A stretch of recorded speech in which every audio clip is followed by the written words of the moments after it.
Taong 2021 na ma-diagnose sa may breast cancer si Judith Nieva. Malaking bukol na ang nakita, kaya kinailangan na niya mag-chemotherapy.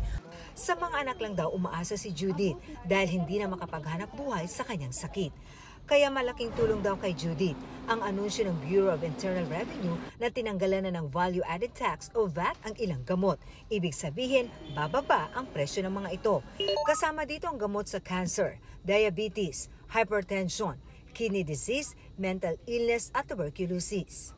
Kahit papaano, kayang bilhin eh. Imbis na po doon sa tax mapunta, mapunta sa gamot eh. These are drugs that are needed by people sick. So very important yung VAT exemption because that lowers the price of medicine. Pagka uncontrolled, yan ang mga yun ang pinaka-modern way of controlling the non-communicable diseases. Kaya prioritize ko yung hypertension and diabetes, two of the most common non-communicable diseases. Umaasa ang DOH na masasubsidize din ng gobyerno ang mga gamot sa diabetes, hypertension at iba pang karamdaman.